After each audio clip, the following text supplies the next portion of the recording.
తూర్పుగోదావరి జిల్లా గోపాలపురం మండలంలో డయేరియా కలకలం రేపుతోంది. గోపాలపురంలో చుట్టుపక్కల గ్రామాల్లో ప్రజలు డయేరియా వ్యాధితో బారిన పడుతున్నారు. 25 మందికి వాంతులు విరోచనాలు కావడంతో గోపాలపురం ప్రభుత్వ ఆసుపత్రికి తరలించారు. వారికి వైద్య పరీక్షలు చేశాక డయేరియా ఉన్నట్టుగా వైద్యులు గుర్తించారు. 25 డయేరియా కేసులు నమోదయ్యాయని తెలిపారు. 19 మందికి చికిత్స అందించామని, వారి ఆరోగ్యం స్థిరంగా ఉందని మెడికల్ ఆఫీసర్ స్వర్ణలత తెలిపారు. మిగిలిన 6గురికి వైద్యం అందిస్తున్నామన్నారు. వారి ఆరోగ్యం కూడా నిలకడగా ఉందని స్వర్ణలత చెప్పారు.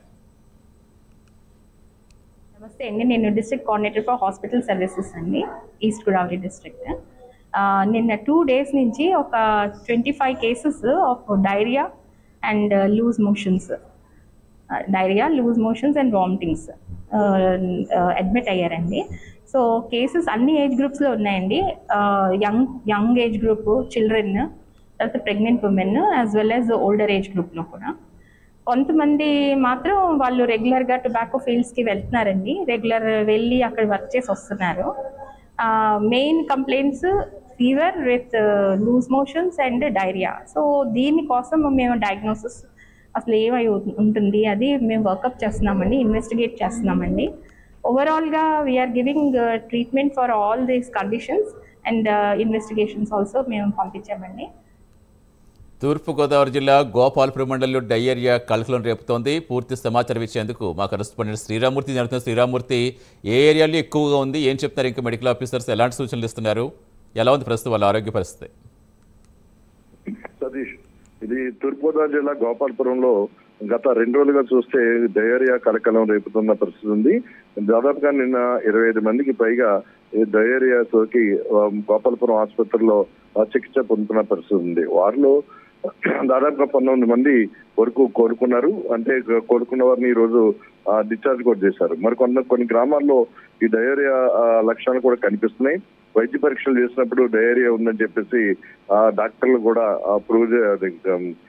నిర్ధారించారు. దీంతో వారికి అత్యవసర వైద్య సేవలు అందిస్తున్న పరిస్థితి కనిపిస్తుంది. అంటే ప్రస్తుతం ఇంకా దాదాపు 6గురు డయేరియా తోటి బాధపడుతున్నారు, ఆసుపత్రిలో చికిత్స పొందుతున్న పరిస్థితి ఉంది.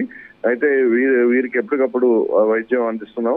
అలాగే ఇతర గ్రామాల్లో కూడా ఎక్కడన్నా ఇలాంటి అంటే ఎండలు తీవ్రత వల్ల మంచినీళ్లు తాగే విధానంలో ఉన్న మార్పులు కానీ దీనివల్ల కానీ కొంత ఇలాంటి పరిస్థితుల ప్రభావాలు ఉంటున్నాయని చెప్పేసి వైద్యులు చెప్తున్నారు. అయితే ఈ వచ్చిన డయేరియా సోకిన వారందరికి కూడా అత్యవసర సేవలు అందించేందుకు వైద్య శిబిరాలు కూడా గ్రామాల్లో పెడుతున్నట్టుగా చెప్తున్నారు. ఇప్పుడు గోపాలపురం ఆసుపత్రిలో ఉన్న 9 మందిని కూడా రేపు కోలుకుంటారు. ప్రస్తుతం ఇప్పుడు కోలుకున్నారు, రేపు పూర్తిగా కోలుకుంటారని చెప్పేసి కూడా వైద్యులు చెప్తున్న పరిస్థితి ఉంది.